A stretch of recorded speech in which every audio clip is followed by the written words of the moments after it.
오늘부터 명절 연휴가 시작되면서 이제 흩어졌던 가족들이 오래간만에 서로 만나서 즐겁고 사랑스러운 그런 시간을 갖게 될 것입니다. 가족이라는 것이 그런 것 같아요. 오랫동안 서로 삶을 공유하면서 서로 뒤얽히다 보니까 때로는 서로에게 근심과 분노와 또 원망의 대상이 되기도 하고, 심지어는 아주 뽑고 싶은 가시 같은 그런 느낌을 가질 때도 있습니다. 그러나 여러분, 이 가족이라는 것은 우리의 짧은 인생 여정에서 하나님이 우리에게 허락하신 가장 소중한 동반자입니다. 우리가 가족을 통해서 기쁨과 슬픔을 같이 나누고, 또 즐거움과 괴로움도 함께하고, 또 그래서 너의 행복이 나의 행복이 되고 너의 불행이 나의 불행이 되는, 정말 이 가족이야말로 운명 공동체라고 할 수 있어요. 누가 강요하고 억지로 그렇게 느껴야 된다라고 해서 느껴지는 게 아닙니다. 우리 가족의 문제는 곧 나의 문제가 저절로 되게 돼 있고, 가족의 영광은 곧 나의 영광이 되게 돼 있어요. 그렇기 때문에 여러분, 우리 가족들이 아직 호흡하고 살아있는 시간은 더 많이 사랑해야 할 시간입니다. 특별히 이번에 오래간만에 만난 여러분 가족 또 친족들, 짧은 시간이지만 여러분 많이 사랑하시기 바랍니다. 따뜻한 말로 격려해주고, 또 여러분의 것을 같이 나눠주고, 그리고 소망이 되는 말을 심어주고, 특별히 우리 예수 믿는 그리스도인들은 하나님으로부터 받은 사랑을 가지고 그들을 섬겨주는 것이 제자의 올바른 도리입니다. 그래서 여러분, 이 명절에 가족들이 만나서 여러분이 행복하고 평화로운 시간을 만들어가는 그런 귀한 은혜가 있기를 주님의 이름으로 축원합니다. 자, 우리가 이 세상 살아있는 동안에 우리 가족들과 서로 사랑을 나누는 시간인데, 이 시간으로 그치지 않고 우리의 영원한 세계에서 우리의 가족들과 남편과 아내와 우리 자녀들과 부모님과 함께 행복을 누릴 수 있다면 그 이상 귀한 것이 어디 있겠습니까? 그런 의미에서 오늘 이 주님께서 주시는 부활의 메시지를 여러분과 여러분의 모든 가족들이 아멘으로 받을 수 있기를 주님의 이름으로 축원합니다. 여기에 지금 베다니의 한 가정이 우리에게 소개되고 있는데, 이 가정은 어느 가족보다도 정말 사랑으로 하나가 되어 있는 그런 가정이에요. 마리아와 마르다 가정인데, 이 가정에 큰 슬픔과 어려움이 찾아왔습니다. 오라버니 나사로가 죽을 병이 들어서 결국은 죽게 된 것입니다. 자, 지난 주일에 우리가 하나님의 때와 나의 때라고 하는 제목으로 이 장면을 들여다봤어요. 자, 이들이 서 있던 자리를 우리가 한 번 더 찾아가 봅시다. 그것은 한마디로 삶과 죽음의 경계선입니다. 자, 나사로가 시름시름 앓다가 결국은 그 삶과 죽음의 경계선에서 죽음으로 넘어가고 말았어요. 자, 우리가 오늘날로 생각한다면 중환자실에 있던 가족이 세상을 떠나는 거죠. 그래서 이렇게 장례를 치르는 그런 상황입니다. 자, 여러분, 종종 우리 가정에 어려운 일들이 찾아오지만 이보다 더 힘든 일은 없을 것입니다. 사랑하는 가족이 큰 병에 들었어요. 온 가족들이 그 병을 좀 낫게 하려고 막 애를 씁니다. 그리고 그가 죽음의 문턱을 넘어가지 않도록 그를 붙잡는데, 결국 그는 그 문턱을 넘어가 그래서 저 세상으로 가게 됩니다. 그 자리는 가족들에게 가장 슬프고 힘든 자리가 아니겠습니까? 자, 우리가 가족이 아니더라도 우리는 종종 이런 자리를 가게 됩니다. 중환자실이나 또는 호스피스 병동에 누워서 마지막 숨을 고르는 환우를 방문을 해요. 그리고 얼마 뒤에 장례식장에서 헌화를 하고 예배를 드립니다. 70년, 80년, 90년의 그 길고 긴 인생을 마감하신 분의 마지막 여정이에요. 전 그런 곳에 가면은 우리 모두가 다 어떤 복잡한 감정을 느끼게 됩니다. 특별히 고인과 관계가 아주 깊이 얽혀 있다면 더욱 그런 감정을 느낄 거예요. 슬픔, 회한, 미안함, 또 아쉬움, 허무함, 숙연함, 이런 등등의 마음일 거예요. 자, 이곳에서 보면은요, 우리 교인들이 이런 장례식장에 가면은 참 다 따뜻해지고 또 진지해집니다. 장례식장에 자주 가는 분들의 신앙이 참 좋고 깊은 것 같아요. 자, 어떤 장례식장에서 어떤 분이 눈물이 글썽거리면서 저에게 그런 얘기를 했어요. 고인이 이렇게 갑자기 돌아가실 줄 몰랐습니다. 생전에 그에게 했던 못된 언사들이 후회가 됩니다. 돌아가시기 전에 제가 사과를 하고 잘못을 빌었어야 되는데 그 기회를 갖지 못했습니다. 그래서 제가 등을 두들기면서 하나님이 주신 소중한 마음이다 이렇게 얘기를 했습니다. 자, 그러면서 우리 모두에게 공통적으로 찾아오는 생각이 있습니다. 뭐냐, 우리들 역시 언젠가는 이 시간을 맞이하게 될 것이라고 하는 분명한 사실이에요. 특별히 우리는 이 장례식장에서 삶과 죽음의 경계선의 그 자리에서 자신을 향해서도 서서히 다가오고 있는 죽음을 인식하게 됩니다. 자, 우리가 세상 살아가다 보면은요, 우리가 얼마나 바쁘게 살아갑니까? 매일매일 일에 쫓기면서 살죠. 어떤 사람 막 분초를 아껴가면서 살아갑니다. 수많은 것을 계획하고 그것을 이루기 위해서 정신없이 달려가죠. 그리고 때로는 무엇인가 끊임없이 쫓기면서 살아갑니다. 그러면서 우리는 이 분명한 사실, 이 분명한 진리, 어느 누구도 결코 부정하지 않는 이 사실, 우리 자신이 반드시 죽음에 직면하게 될 것이라고 하는 그 사실을 망각을 해요. 잊어버려요.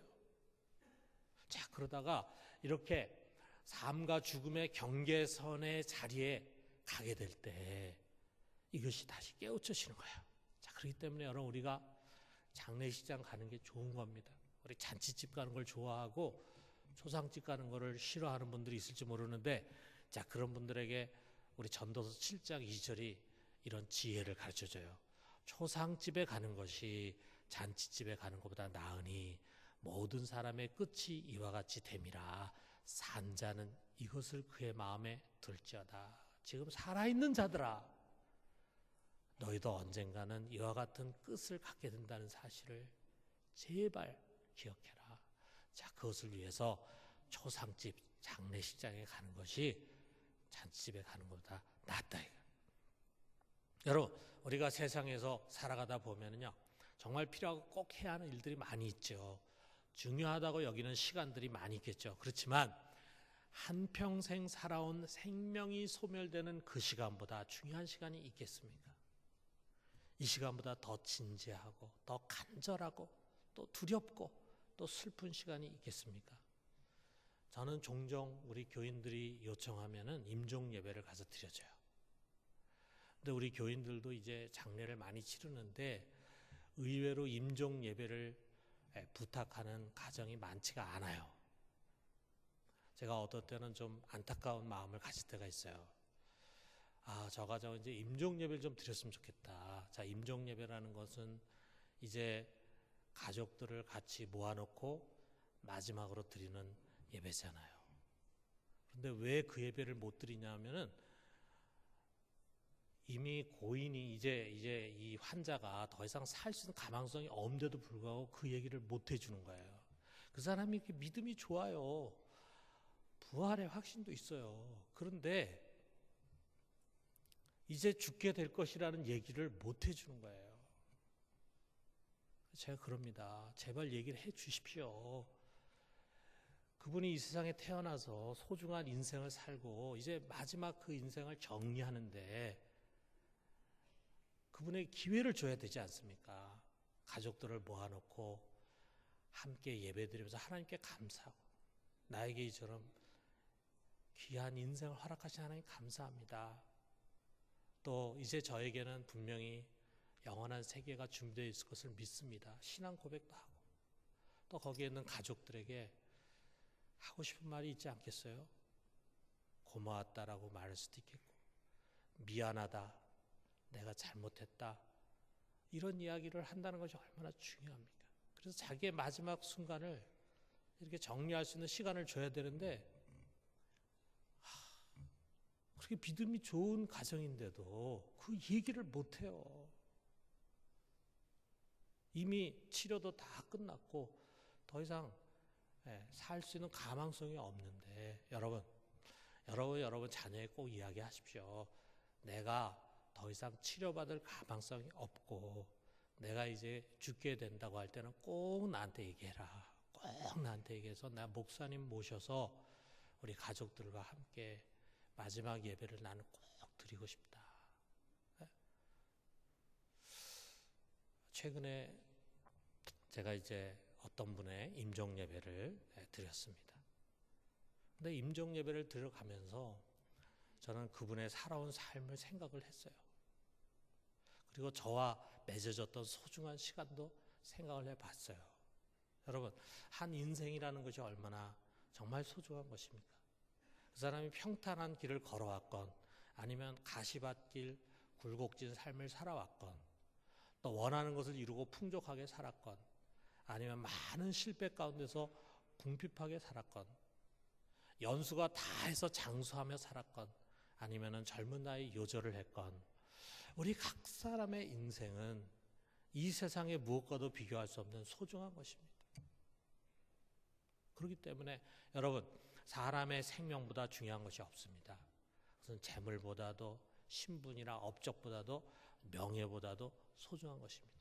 그렇기 때문에 누군가가 병에 걸리면은 가족들은 어떻게든지 그가 치유받고 소생하기를 갈망해요. 좀 더 유능한 의사, 좀 더 좋은 약을 통해서 치료가 성공하기를 원합니다. 여기 지금 마리아나 마르다가 어떻게든지 예수님을 모시려고 했던 것도 어떻게든 사랑하는 오라버니를 살리고 싶다고 하는 그런 간절한 염원이 있었기 때문 아니겠어요? 하나님이 우리에게 주신 이 생명을 잘 보존하고 건강을 위해서 항상 힘쓰고 건강한 생활을 하려고 하고, 그리고 병이 났을 때는 의술을 통해서 병을 치료받도록 최선을 다하는 것이 우리에게 생명을 주신 하나님의 뜻입니다. 자, 그런데 여러분, 우리가 잊어서는 안 되는 것이 있어요. 뭐냐? 우리가 어떻게든지 건강하게 살려고 하고 건강을 잘 유지하려고 하고, 그리고 병이 나면은 병을 잘 고치려고 하고 한다고 해도 그것은 20년, 30년 우리의 삶을 연장하는 것에 불과해요. 언젠가는 결국 우리 모두는 임종 예배를 드려야 할 시간이 오게 된다는 사실이에요. 자, 여러분, 지금 여기 예수님이 베다니에 가서 이미 죽은 지 나흘이 되는 나사로를 살리셨어요. 큰 기적으로 살리셨어요. 많은 사람들이 놀라고 그를 믿게 됐습니다. 그러나 그렇게 해서 무덤에서 나온 그 나사로가 영원히 산 것이 아니잖아요. 얼마를 더 살았는지 모르지만 결국 얼마 지난 뒤에 그는 또다시 병에 들고, 그리고 결국은 이 죽음의 문턱을 넘어가게 되었을 것이라 이거죠. 지금으로 말한다면 그야말로 최첨단 의료 기술을 통해서 50년 전에 이 병에 걸렸다면 반드시 죽을 그런 환자인데, 의료가 발달하다 보니까 기적 같은 치료를 통해서 살아났어요. 얼마나 감사합니까? 좋습니까? 그러나 결국 죽음을 20년, 30년 뒤로 연장한 것에 불과해요. 20, 30년 뒤에는 또 다른 병에 걸리든지 그것이 재발돼서 죽을 수밖에 없다 이거예요. 그렇기 때문에 여러분, 예수님은 지금 이 베다니에 가서 그의 사랑하는 나사로를 살림과 동시에 그가 이 베다니에서 주고자 했던 교훈은 훨씬 더 본질적인 것이었습니다. 예수님은 마르다를 보자마자 이렇게 말씀하셨어요. 23절에 보니까 내 오라비가 다시 살아나리라. 자, 이 말씀을 듣고 마르다는 이미 죽은 지 나흘이 되는 자기의 오라비 나사로가 다시 살아날 것이라는 건 생각도 못하고 그건 꿈에도 꾸지 못하고 이렇게 반응을 합니다. 24절에 보니까 마르다가 이르되 마지막 날 부활의 때는 다시 살아날 줄을 내가 아나이다. 예수님이 내 오라비 나사로가 살아난다 라고 하는 그 말을 마르다는 마지막 날 부활 때 다시 살아날 것이라는 것을 예수님 말씀하시는구나. 저도 그것을 믿습니다. 이렇게 얘기했어요.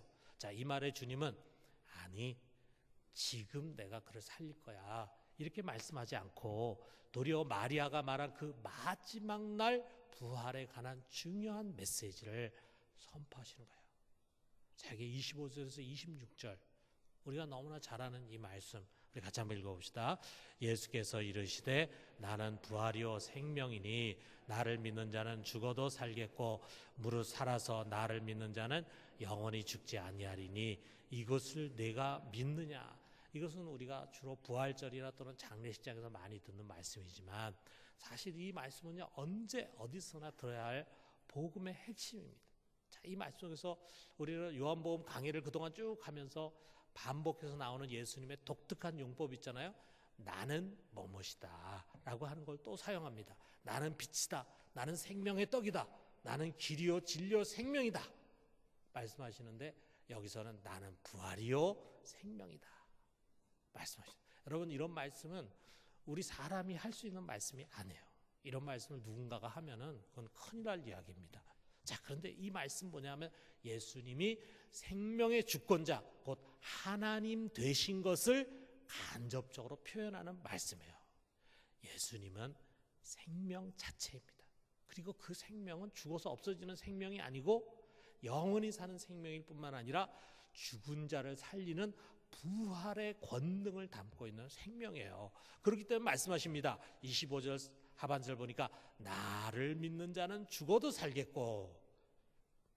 이 말씀의 의미가 뭡니까?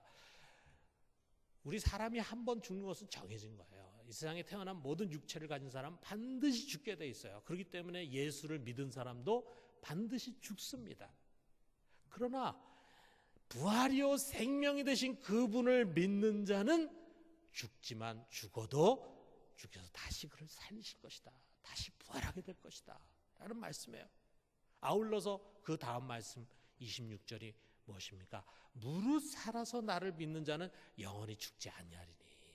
자, 이 말씀의 의미가 뭡니까? 살아서 나를 믿는 자, 여러분 우리는 다 육신이 살아있을 때 예수님 믿게 돼 있어요.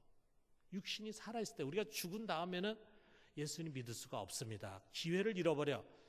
우리가 살아서 여러분과 저와 같이 육신이 호흡하고 있을 때 예수를 만나고 예수를 나의 주로 고백하고 예수를 믿게 될 때 어떤 일이 생기냐? 우리 속에 생명이 주어집니다. 이 목숨이 아니라 죽지 않는 생명이 주어져요. 영원한 생명입니다. 그래서 요한복음 6장 47절에 진실로 진실로 너에게 이르노니 믿는 자는 영생을 가졌나니.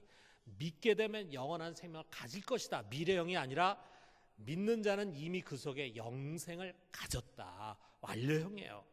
그렇기 때문에 영생이라는 것은 우리가 죽은 다음에 부활해서 얻어지는 것이 아니라 이미 지금 이 세상 살아가고 있는 우리 속에 하나님의 생명이 주어져 있어요.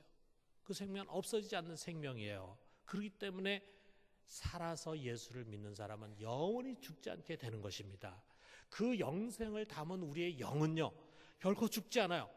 자, 육신이 죽은 다음에 마지막 날에 그 영과 몸이 하나가 되어서 영의 몸, 다시 말하면 신령한 몸으로 부활해서 영원히 살게 되는 것입니다.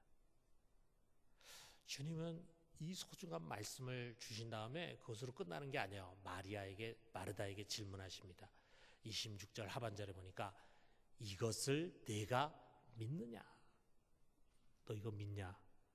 대답을 듣기를 원해요. 지금 이 자리에서도 주님께서는 나를 믿는 자는 죽어도 살겠고 무릇 살아서 나를 믿는 자는 영원히 죽지 않을 것이다 라고 말씀하시면서 우리 한 사람 한 사람에게 너는 이것을 믿느냐 물으십니다. 여러분 뭐라고 대답하시겠습니까? 자, 그런데 마르다가 뭐라고 대답하냐? 이렇게 대답합니다. 27절에 보니까 주여 그러하다 믿습니다. 그러면서 주는 그리스도시요 세상에 오시는 하나님의 아들이신 줄 내가 믿나이다. 주는 그리스도고 하나님의 아들이심을 믿습니다. 여러분, 성경에 다른 구절이 생각나지 않습니까? 성경 열심히 읽은 분들은 벌써 머릿속에 뭔가 딱 떠오르는 게 있을 거예요. 참 놀랍게도 이것은 베드로의 신앙 고백과 일치하는 것입니다. 예수님이 제자들에게 물었습니다. 너희는 나를 누구라고 하느냐? 그랬을 때 제자들을 대표해서 베드로가 답합니다. 마태복음 16장 16절에 우리 같이 한번 읽어봅시다. 주는 그리스도시요 살아계신 하나님의 아들이십니다. 주는 메시아입니다. 우리를 구원하실 분입니다. 동시에 주님은 하나님의 아들 곧 하나님이십니다 라고 하는 고백이라 이거예요. 이 고백을 들었을 때 주님께서 너무도 만족해 하시면서 예수님에 대한 가장 정확한 답을 이야기했는데, 예수님 뭐라 하냐면 이것은 너의 혈육이 아니라 하늘에 계신 너희 아버지가 이것을 알게 하신 것이다. 하나님이 깨닫게 하신 답이라 이거죠. 하나님 주신 답이에요. 바로 이 고백, 이 반석 위에 교회를 세운다 그랬어요. 그 교회에게 천국 열쇠 준다 그랬어요. 그렇기 때문에 여러분, 이 고백이 우리가 교회로 들어가는 문이고 천국의 열쇠고 영원한 생명을 얻는 통로입니다. 여러분, 만약에 여러분도 예수님에 대해서 이렇게 고백하고 믿는다면, 주는 그리스도시요 살아계신 하나님의 아들입니다, 이렇게 분명하게 믿는다면 우리는 영생을 가진 것입니다. 믿는 자는 영생을 가졌나니, 그 생명은 우리 속에 보이지 않지만 여러분과 내 속에서 살아 역사하고 있어요. 어떻습니까? 여러분 속에 지금 이 영원한 생명이 심겨져 있습니까? 여러분이 이 믿음을 분명히 고백하십니까? 그렇다면은 여러분 속에 이미 영원한 생명이기 때문에 우리는 영원히 죽지 않습니다. 영원히 죽지 않기 때문에 우리 육신의 죽음이 올 때, 다시 말해서 죽음의 경계에 서게 된다 해도 두려워할 필요가 없어요. 몸은 죽지만 우리 영은 죽지 않습니다. 26절에 무릇 살아서 나를 믿는 자는 영원히 죽지 아니하리니. 여러분, 이 말씀을 우리 마음에 꼭 붙들고 있어야 돼요. 물론 여러분, 아무리 믿음이 좋은 사람이라 그래도요, 막상 죽음의 경계선 앞에 서게 되면 마음에 두려움이 있습니다.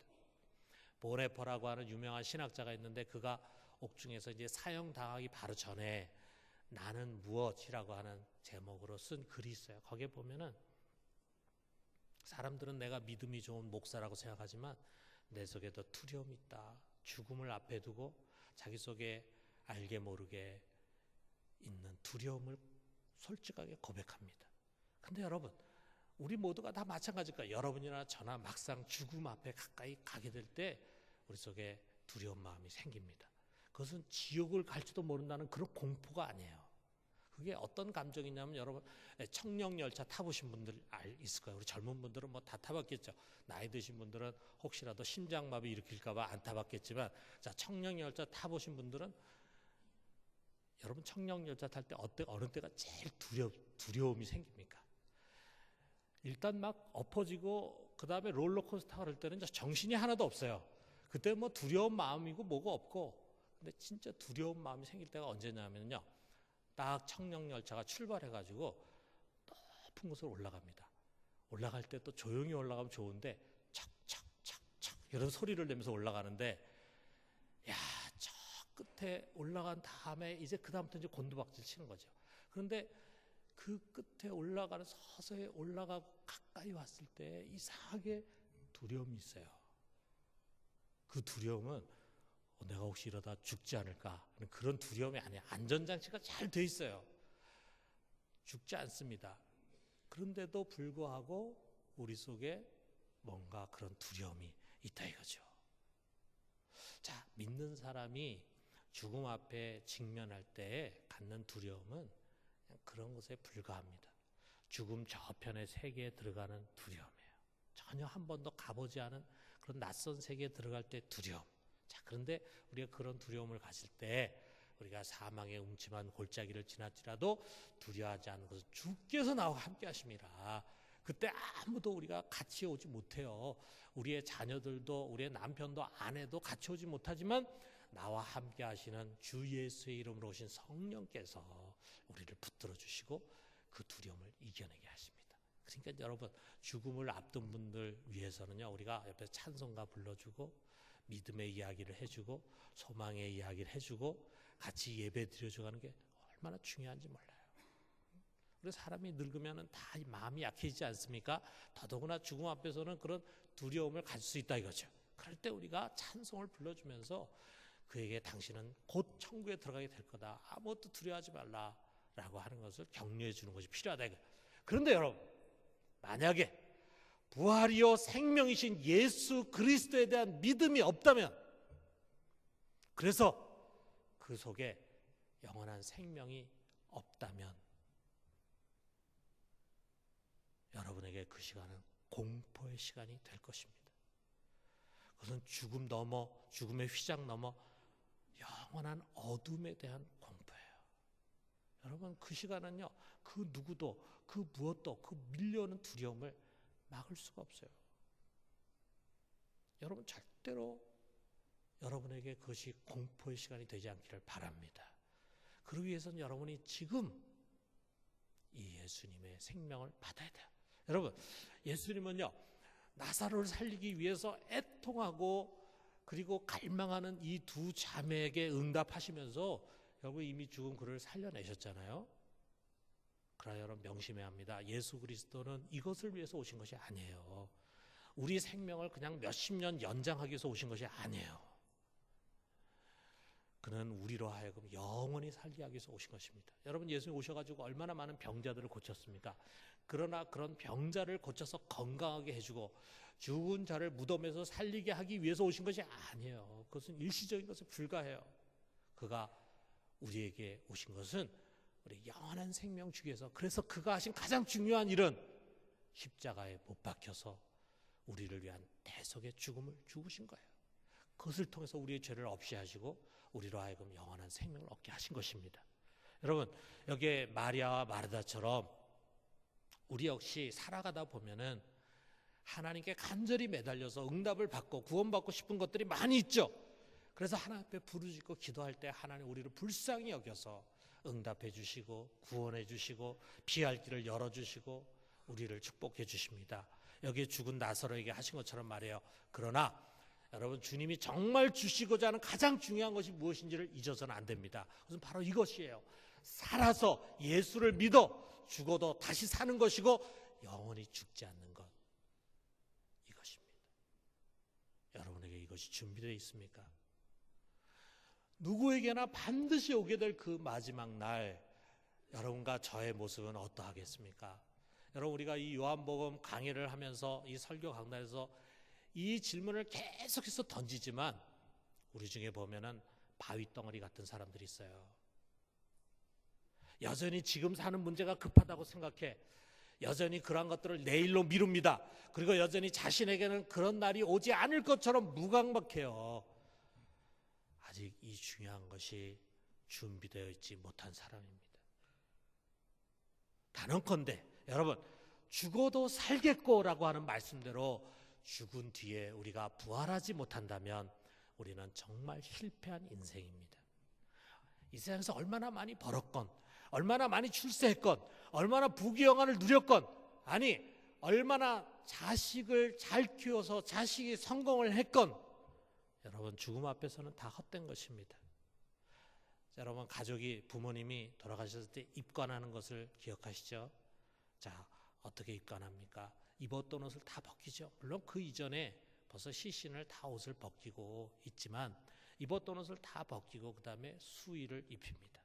그가 살았을 때 어떤 옷을 입었는가 그거 중요하지 않아요. 비단 옷을 입었는가, 배옷을 입었는가, 아니면은 누더기를 입었는가 의미가 없습니다. 다 벗는 것입니다.